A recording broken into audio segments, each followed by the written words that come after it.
Hello everyone, welcome to the channel.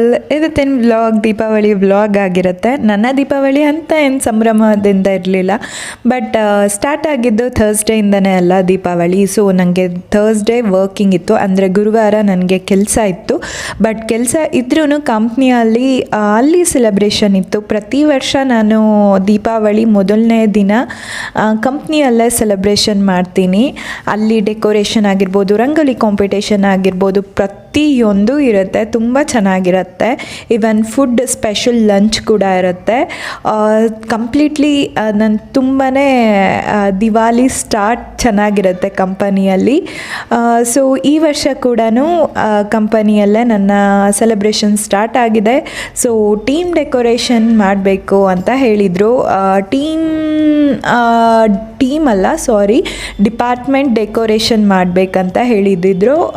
ಪ್ರತಿಯೊಬ್ಬರು ಅವ್ರವ್ರ department eco friendly ಆಗಿರಬೇಕು ಮತ್ತು ಆದಷ್ಟು ರೀಯೂಸಬಲ್ ಥಿಂಗ್ಸ್ನ ತಗೊಂಡು ಮಾಡಬೇಕು ಡೆಕೋರೇಷನ್. ಅದ್ರ ಜೊತೆಗೆ ಅವ್ರು ಕೊಡುವಂಥದ್ದು ಒಂದು ಮಿಸ್ಲೇನಿಯಸ್ ಥಿಂಗ್ಸ್ ಇಟ್ಕೊಂಡು ನಾವು ಡೆಕೋರೇಷನ್ ಮಾಡಬೇಕು. ಮಿಸ್ಲೇನಿಯಸ್ ಅಂದರೆ ಯಾವುದಾದ್ರೂ ಅವರು ಒಂದು ವಸ್ತು ಕೊಡ್ತಾರೆ, ಅದನ್ನು ಇಟ್ಕೊಂಡು ನಾವು ಡೆಕೋರೇಷನ್ ಎಲ್ಲ ಮಾಡಬೇಕು. ಸೊ ಇದು ನಮ್ಮ ಒಂಥರ ಕಾಂಪಿಟೇಷನ್ ಅಂತಲೇ ಹೇಳ್ಬೋದು. ಇದು ನಮ್ಮದು ಕಂಪ್ನಿಯಲ್ಲಿ ಈ ವರ್ಷ ಇದ್ದಿದ್ದು. ಅದ್ರ ಜೊತೆಗೆ ಪ್ರತಿ ವರ್ಷದಂತೆ ರಂಗೋಲಿ ಕಾಂಪಿಟೇಷನ್ ಇರುತ್ತೆ. ಸೊ ಲಾಸ್ಟ್ ಇಯರ್ ನನಗೆ ಪ್ರೈಸ್ ಬಂದಿತ್ತು ರಂಗೋಲಿ ಕಾಂಪಿಟೇಷನ್. ಅದೇ ಜೋಶಲ್ಲಿ ಈ ವರ್ಷ ಕೂಡ ರಂಗೋಲಿನ ನಾನು ಬಿಟ್ಟೆ. ಸೊ ಅದಕ್ಕೂ ಕೂಡ ಪ್ರೈಸ್ ಬಂದಿದೆ. ತುಂಬ ಖುಷಿ ಅಂತಲೇ ಹೇಳ್ಬೋದು ಇದೆಲ್ಲನೂ. ಒಂದು ರೇಂಜಿಗೆ ಡೆಕೋರೇಷನ್ ಎಲ್ಲ ಮಾಡಿ ಆಮೇಲೆ ನಾವು ಲಂಚಿಗೆ ಹೊರಟ್ವಿ. ಸೊ ಲಂಚ್ ನಾನು ಆಗಲೇ ಹೇಳಿದಾಗೆ ಸ್ಪೆಷಲ್ ಲಂಚ್ ಇತ್ತು, ಎಲ್ಲ ಥರನೂ ಇತ್ತು. ಸೂಪ್, ಸ್ಟಾರ್ಟರ್ಸ್, ಅದ್ರ ಜೊತೆಗೆ ರೋಟಿಗೆ 3 ಥರ ಕರಿ ಇತ್ತು. ತುಂಬಾ ಚೆನ್ನಾಗಿತ್ತು. ಮತ್ತು ಸ್ಪ್ರಿಂಗ್ ರೋಲ್ ಇತ್ತು. ನನಗೆ ರೋಲ್ ಎಸ್ಪೆಷಲಿ ತುಂಬ ಇಷ್ಟ ಆಗುತ್ತೆ. ಸೊ ಸ್ಪ್ರಿಂಗ್ ರೋಲ್ ಇತ್ತು. ಇದು ಎಲ್ಲ ಸಾತ್ವಿಕ್ ಫುಡ್ ಆಗಿತ್ತು, ಅಂದರೆ ನೋ ಆನಿಯನ್, ನೋ ಗಾರ್ಲಿಕ್. ಇದು ಪ್ಯೂರ್ ಜೈನ್ಸ್ ಫುಡ್ ಅಂತಲೇ ಹೇಳ್ಬೋದು.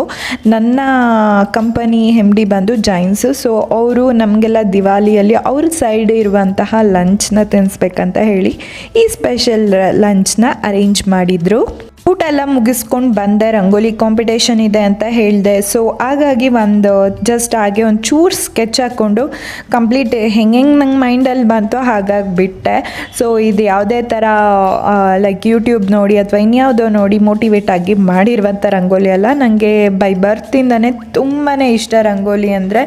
ಸೊ ರಂಗೋಲಿ ಅಂತಲೇ ಎಲ್ಲ ಡೆಕೋರೇಷನ್ ಮಾಡೋದಾಗಿರ್ಬೋದು, ಲೈಕ್ ಏನೋ ಒಂದು ನಾನು ರೆಡಿ ಆಗೋದಾಗಿರ್ಬೋದು, ಮತ್ತು ಮನೆ ರೆಡಿ ಮಾಡಿ ಇಟ್ಕೊಳ್ಳೋದಾಗಿರ್ಬೋದು, ಈ ಥರ ರಂಗೋಲಿ ಬಿಡೋದಾಗಿರ್ಬೋದು, ಡ್ರಾಯಿಂಗ್, ಬರೆಯೋದು, ಇದೆಲ್ಲ ನಂಗೆ ತುಂಬಾ ಇಷ್ಟವಾದ ಕೆಲಸ. ಸೊ ಇದು ನನಗೆ ಪ್ರೈಸ್ ಬರುತ್ತೋ ಬಿಡುತ್ತೋ ಅದು ಸೆಕೆಂಡ್ರಿ. ಬಟ್ ನನಗೆ ಇಷ್ಟವಾದ ಕೆಲಸ ನಾನು ಹಬ್ಬದ ದಿನ ಮಾಡ್ತಿದ್ದೀನಲ್ಲ, ಆ ಖುಷಿ ನನ್ನ ಫೇಸಲ್ಲಿತ್ತು. ನಂಗೆ ಒಂಚೂರು ಟಯರ್ಡ್ನೆಸ್ ಗೊತ್ತೇ ಆಗಿಲ್ಲ ಗೊತ್ತಾ, ಅಷ್ಟು ಖುಷಿಯಾಗಿ ನಾನು ಈ ರಂಗೋಲಿನ ಬಿಟ್ಟೆ. ಅದ್ರ ಜೊತೆಗೆ ಇದಕ್ಕೂ ಕೂಡ ಪ್ರೈಸ್ ಬಂದಿದೆ. ಸೊ ಅದು ನಂಗೆ ಇನ್ನೂ ತುಂಬಾ ಸ್ಪೆಷಲ್ ಅನಿಸ್ತು, ಖುಷಿ ಆಯಿತು. ರಂಗೋಲಿ ಒಂದಕ್ಕೆ ಮಾತ್ರ ಪ್ರೈಸ್ ಬಂದಿದೆ ಅಂತ ಹೇಳ್ತಿಲ್ಲ, ನಮ್ಮ ಟೀಮಿಗೆ, ನಮ್ಮ ಡಿಪಾರ್ಟ್ಮೆಂಟ್ ಡೆಕೋರೇಷನ್ಗೂ ಕೂಡ ಪ್ರೈಸ್ ಬಂತು. ಅದು ಇನ್ನೂ ಖುಷಿ ಅಂತಲೇ ಹೇಳ್ಬೋದು.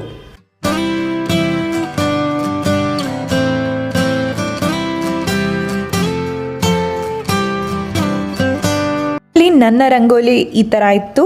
ಸೊ ಮಧ್ಯದಲ್ಲಿ ಒಂದು ದೀಪ ಇಟ್ಟು ರಂಗೋಲಿನ ಈ ಥರ ಫಿನಿಶಿಂಗ್ ಕೊಟ್ಟೆ. ಸೊ ನನಗಂತೂ ತುಂಬ ಖುಷಿ ಆಯಿತು. ನನಗೆ ನನ್ನ ರಂಗೋಲಿ ನೋಡಿ ಖುಷಿ ಆಗೋದಕ್ಕಿಂತ ನನ್ನ ಅಮ್ಮ ಅಪ್ಪಂಗೆ, ನನ್ನ ತಂಗಿಗೆಲ್ಲ ಇದನ್ನು ಫೋಟೋ ಕಳಿಸ್ತೀನಲ್ಲ, ಅವ್ರು ತುಂಬ ಖುಷಿ ಪಡ್ತಾರೆ. ಹೆಂಗೆ ಬಿಟ್ಟೆ, ಯಾವ ಥರ ಬಿಟ್ಟೆ, ಚೆನ್ನಾಗಿ ಬಂದಿದೆ ಅಂತ ಪ್ರತಿ ವರ್ಷ ನಂಗೆ ಅವ್ರು ಹೇಳಿದಾಗ ಆಗೋ ಖುಷಿ ಯಾರು ಹೇಳಿದ್ರೂ ಆಗಲ್ಲ. ಪ್ರೈಸ್ ಬಂದರೂ ಅಷ್ಟು ಖುಷಿ ಆಗಲ್ಲ, ಅಷ್ಟು ಖುಷಿ ಆಗುತ್ತೆ. ಫೈನಲಿ ಒಂದಷ್ಟು ಜಿಂಗ್ ಅಂತ ಲೈಟಿಂಗ್ಸ್ ಎಲ್ಲ ಬಿಟ್ಟು ಈ ಥರ ರೆಡಿ ಮಾಡಿದ್ವಿ. ನಾನು ವರ್ಕ್ ಮಾಡ್ತಾ ಇರೋದು ಕ್ವಾಲಿಟಿ ಡಿಪಾರ್ಟ್ಮೆಂಟ್ ಆಗಿರೋದ್ರಿಂದ ಲ್ಯಾಬ್ ಎಲ್ಲ ಇನ್ಕ್ಲೂಡ್ ಆಗಿರುತ್ತೆ. ಸೊ ಅದ್ರ ಜೊತೆಗೆ ನಮ್ಮದು ಕಂಪ್ಲೀಟ್ ಓವರ್ ಆಲ್ ಲ್ಯಾಬ್ ಆಗಿರೋದ್ರಿಂದ ಒಳಗಡೆ ನಾವೇನೂ ಟಚ್ ಮಾಡೋಕ್ಕಾಗಲ್ಲ.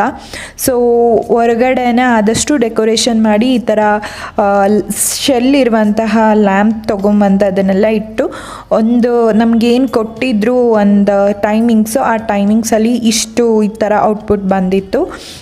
ಫೈನಲಾಗಿ ಒಳಗಡೆ ನಮಗೆ ಮಿಸಲೇನಿಯಸ್ ಏನೋ ಒಂದು ಕೊಡ್ತಾರೆ ಅಂತ ಹೇಳಿದ್ನಲ್ಲ, ಈ ಆರೆಂಜ್ ಕಲರ್ ಪೇಪರ್ಸ್ ಕೊಟ್ಟಿದ್ರು. ಸೊ ಕಂಪ್ಲೀಟ್ ಆರೆಂಜ್ ಕಲರೇ ಕೊಟ್ಟಿದ್ರು. ಅದನ್ನು ಏನಾದರೂ ಕ್ರಿಯೇಟಿವಿಟಿಯಾಗಿ ಏನಾದರೂ ಮಾಡಬೇಕು ಅಂತ ಹೇಳಿ ಈ ಥರ ಹ್ಯಾಪಿ ದಿವಾಲಿ ಅಂತ ಬರೆದು ಒಂಥರ ಚಕ್ರ ಟೈಪ್ ಮಾಡಿ ಫಸ್ಟ್ ದೀಪ ಮಾಡೋಣ ಅಂದ್ಕೊಂಡ್ವಿ.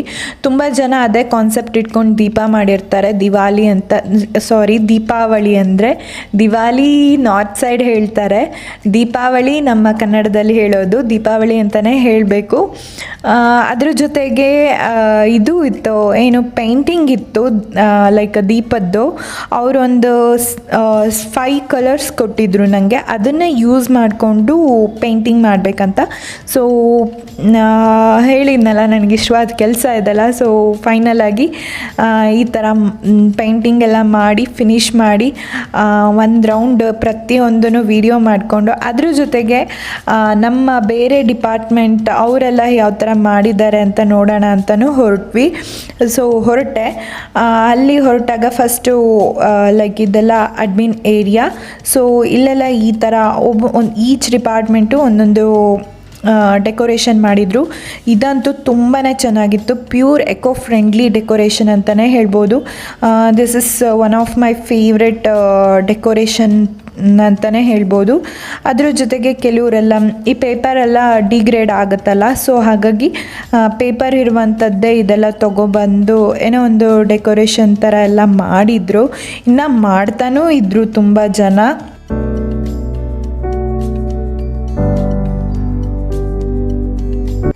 ಈ ಥರ ಎಲ್ಲ ಫ್ಲವರ್ಸ್ ಎಲ್ಲ ಯೂಸ್ ಮಾಡಿ ಲೈಕ್ ಅಲ್ಲಲ್ಲೇ ಎಲ್ಲ ಡೆಕೋರೇಷನ್ ಮಾಡಿದರು. ತುಂಬಾ ಚೆನ್ನಾಗಿತ್ತು ಅಂತ ಹೇಳ್ಬೋದು. ಮತ್ತು ಎಲ್ಲರಿಗೂ ಅಷ್ಟೇ ಒಬ್ಬೊಬ್ಬರಿಗೆ ಒಂದೊಂದು ಥರ ಮಿಸಲೇನಿಯಸ್ ಐಟಮ್ಸ್ ಕೊಟ್ಟಿದ್ರು. ಒಬ್ಬೊಬ್ರಿಗೆ ಕಲರ್ ಪೇಪರ್ಸ್ ಸಿಕ್ಕಿತ್ತು, ಒಬ್ಬೊಬ್ರಿಗೆ ಒಂದೇ ಕಲರ್ಸ್ದು ನಮ್ಮ ಡಿಪಾರ್ಟ್ಮೆಂಟಲ್ಲಿ ಸಿಕ್ಕಿತ್ತಲ್ಲ, ನಮಗೆ ಅದೇ ಥರ ಒಂದೇ ಕಲರ್ಸಲ್ಲಿ ಕೊಟ್ಟಿದ್ದರು. ಈ ಥರನೂ ಇತ್ತು. ಸೊ ಫೈನಲಿ ಕಂಪ್ಲೀಟಾಗಿ ಇದೆಲ್ಲ ನೀವಿವಾಗ ಏನು ನೋಡ್ತಿದ್ದೀರಾ, ಇದು ನಮ್ಮ ಪೂಜಾ ಮಂದಿರ, ನಮ್ಮ ಇದರಲ್ಲಿ ಆಫೀಸಲ್ಲಿ. ಸೊ ಅಲ್ಲೂ ಕೂಡ ನನ್ನ MD ಬಂದು ಲಕ್ಷ್ಮೀ ಪೂಜೆ ಮಾಡ್ತಾರೆ ಅವರು.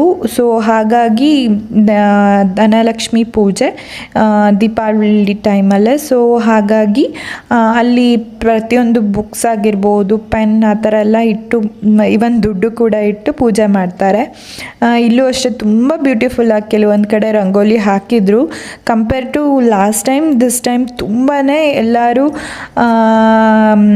ಲೈಕ್ ಮಾಡಬೇಕು, ನಾವು ಪಾರ್ಟಿಸಿಪೇಟ್ ಮಾಡಬೇಕು, ಪ್ರೈಸ್ ತೊಗೋಬೇಕು ಅಂತಲೇ ಮಾಡಿದರು. ಈ ದಿಯಾ ನಾನು ಪೇಂಟ್ ಮಾಡಿದ್ದಿದ್ದು. ಸೊ ನೀವು ನೋಡ್ತಿದ್ದೀರಾ ನೋಡಿ, ನಾನು ವೀಡಿಯೋ ತೊಗೊಂಡಿರಲಿಲ್ಲ, ಅದಕ್ಕೆ ಲಾಸ್ಟಲ್ಲಿ ಇದೊಂದು ವೀಡಿಯೋ ತೊಗೊಂಡು ಕ್ಲಿಪ್ಪಿಂಗ್ ಹಾಕಿದೆ. ದೀಪದ್ದು ಡೆಕೋರೇಷನ್ ಈ ಥರ ಇತ್ತು.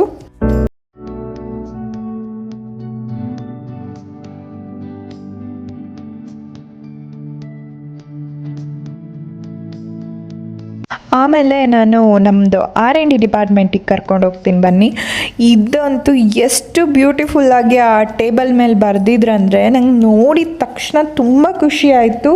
ನಾನು ಯಾವುದೋ ಮ್ಯಾರೇಜ್ ಫಂಕ್ಷನಿಗೆ ಹೋಗಿದ್ದೀನಿ ಅಥವಾ ಯಾವುದೋ ಒಂದು ಗೃಹ ಪ್ರವೇಶದ ಮನೆಗೆ ಹೋಗಿದ್ದೀನಿ ಅನ್ನೋ ಫೀಲ್ ಆಯಿತು. ಅಷ್ಟು ಚೆನ್ನಾಗಿ ಫ್ಲವರ್ಸಲ್ಲಿ ಡೆಕೋರ್ ಮಾಡಿದರು. ಈವನ್ ದೀಪನೂ ಅಷ್ಟೇ ತುಂಬ ಚೆನ್ನಾಗಿ ಉರಿತಾ ಇತ್ತು. ಕೆಲವೊಂದು ಆಲ್ರೆಡಿ ನಾನು ಲೇಟ್ ಆಗಿತ್ತು ಹೋಗೋಷ್ಟರೊಳಗೆ, ಈವ್ನಿಂಗ್ ದೀಪ ಹುರಿದು ಮುಗ್ದೋಗಿತ್ತು. ಇದು ಮೈಕ್ರೋಬಯಾಲಜಿಯಲ್ಲಿ, ಇದು ಬಂದು ಅವರು ಸೊಲ್ಯೂಷನ್ಸ್ಗಳು ಯೂಸ್ ಮಾಡೇ ವಯಲ್ಸಿಗೆಲ್ಲ ಹಾಕಿ ಡೆಕೋರ್ ಮಾಡಿದರು. ಇದೊಂಥರ ಡಿಫ್ರೆಂಟಾಗೇ ಇತ್ತು. ಓವರಾಲ್ ಕಂಪ್ನಿನೇ ಒಂದು ಡಿಫ್ರೆಂಟಾಗಿ ಪ್ರತಿಯೊಬ್ಬರು ಅವ್ರವ್ರ ಕ್ರಿಯೇಟಿವಿಟಿನ ತೋರಿಸಿ ಎಲ್ಲ ಮಾಡಿದರು. ತುಂಬಾ ಬ್ಯೂಟಿಫುಲ್ ಆಗಿತ್ತು ಡೇ.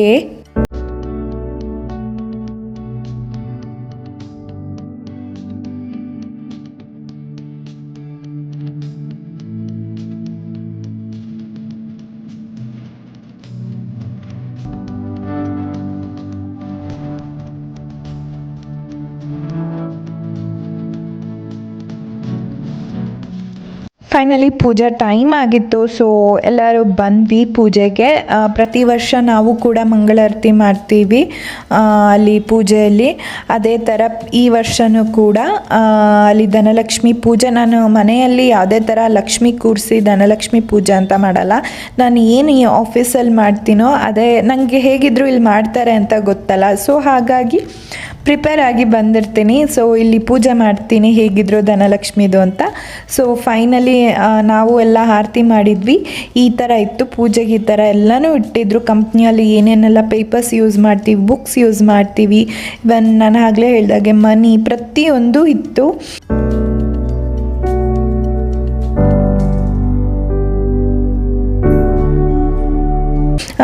ಅದಾದಮೇಲೆ ನೆಕ್ಸ್ಟ್ ಡೇ ಇದು ಫ್ರೈಡೇ ನಾನು ಲೈಕ್ ಫ್ರೈಡೇ ಅಲ್ಲ, ಇದು ಆ್ಯಕ್ಚುಲಿ ಸ್ಯಾಟರ್ಡೇ ಅನಿಸುತ್ತೆ. ಫ್ರೈಡೇ ನನಗಷ್ಟು ಆರಾಮಿರಲಿಲ್ಲ, ಹಂಗಾಗಿ ಬರೀ ಪೂಜೆ ಮಾಡಿದ್ದೆ. ಈ ಥರ ಫುಲ್ ರೆಡಿಯಾಗಿದ್ದೆ. ನನಗೆ ಈ ಥರ ರೆಡಿಯಾಗಿ ಹಬ್ಬದ ದಿನ ಫೋಟೋ ತೊಗೊಳ್ಳೋದಂದರೆ ತುಂಬ ಇಷ್ಟ.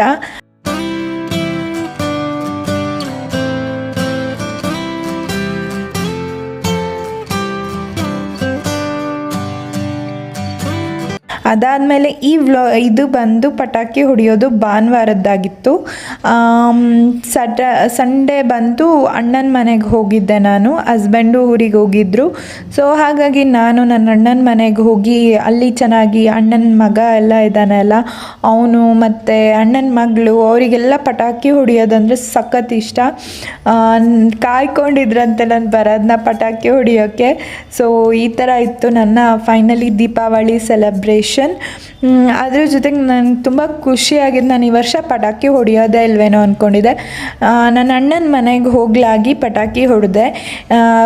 ರೀಸನ್ ಇಷ್ಟೇ, ನನಗೆ ಲಾಸ್ಟ್ ವೀಕ್ 2 ವೀಕ್ಸಿಂದ ಹುಷಾರಿರಲಿಲ್ಲ. ದೆನ್ ನಾನು ಹುಷಾರಾದೆ, ನನ್ನ ಹಸ್ಬೆಂಡ್ ಹುಷಾರು ತಪ್ಪಿದ್ರು. ಸ್ವಲ್ಪ ಅವರು ಆ್ಯಂಟಿಬಯೋಟಿಕ್ ಇಂಜೆಕ್ಷನ್ಸು ಮೆಡಿಸಿನ್ ತೊಗೋತಾಯಿದ್ರು. ಏನೋ ವೈರಲ್ ಫೀವರ್ ಥರ ಆಗಿತ್ತು ಇಬ್ಬರಿಗೂ. ನನಗೆ ಬಿಟ್ಟ ಮೇಲೆ ಅವ್ರಿಗೆ ಬಂತು. ಸೊ ಹಾಗಾಗಿ ದೀಪಾವಳಿ ಟೈಮಲ್ಲೂ ಅವ್ರಿಗೆ ಅಷ್ಟು ಆರಾಮಿರಲಿಲ್ಲ. ಹಾಗಾಗಿ ನಾವು ಈ ವರ್ಷ ಸೆಲೆಬ್ರೇಷನ್ ಮಾಡೋದು ಬೇಡ ಅಂತ ಅಂದ್ಕೊಂಡಿದ್ವಿ. ಜಸ್ಟ್ ಪೂಜೆ ಎಲ್ಲ ಮಾಡೋಣ ಸಾಕು, ಮುಂದಿನ ವರ್ಷ ಮಾಡೋಣ ಅಂತ ಅಂದ್ಕೊಂಡಿದ್ವಿ. ಇನ್ನೊಂದೇನು ಅಂದರೆ ನಾವು ಏನೋ ಒಂದು ಚೇಂಜಸ್ ಇದೆ ನಮ್ಮ ಮನೆಯಲ್ಲಿ. ಅದನ್ನು ನಾನು ಅಪ್ಕಮಿಂಗ್ ವ್ಲಾಗ್ಸಲ್ಲಿ ನಿಮ್ಮ ಜೊತೆ ಎಲ್ಲ ಶೇರ್ ಮಾಡ್ತೀನಿ. ಏನು ಚೇಂಜಸ್ ಇದೆ, ಏನು ಅನ್ನೋದನ್ನೆಲ್ಲ ಪ್ರತಿಯೊಂದನ್ನು ತಿಳಿಸ್ಕೊಡ್ತೀನಿ. ನಾನು ಇನ್ಯಾರ ಜೊತೆ ಶೇರ್ ಮಾಡ್ತೀನಿ, ನನ್ನ ಸಬ್ಸ್ಕ್ರೈಬರ್ಸ್ ಜೊತೆನೇ ಅಲ್ಲ. ಸೊ ಹಾಗಾಗಿ ಖಂಡಿತವಾಗ್ಲೂ ನಿಮ್ಮ ಜೊತೆ ನನ್ನ ಏನೋ ಒಂದು ಚೇಂಜಸ್ ಮಾಡ್ತಿದ್ವಿ, ಏನು ನನ್ನ ಶೇರ್ ಮಾಡ್ಕೋತೀನಿ. ಇನ್ನು ಯಾರೆಲ್ಲ ನನ್ನ ಚಾನಲ್ಗೆ ಸಬ್ಸ್ಕ್ರೈಬ್ ಮಾಡಿದೆ ಹಾಗೇ ನೋಡ್ತಿದ್ದೀರಾ, ಆದಷ್ಟು ಬೇಗ ಸಬ್ಸ್ಕ್ರೈಬ್ ಮಾಡಿ, ಲೈಕ್ ಕೊಡಿ, ಕಮೆಂಟ್ ಮಾಡಿ, ಶೇರ್ ಮಾಡಿ. Thank you.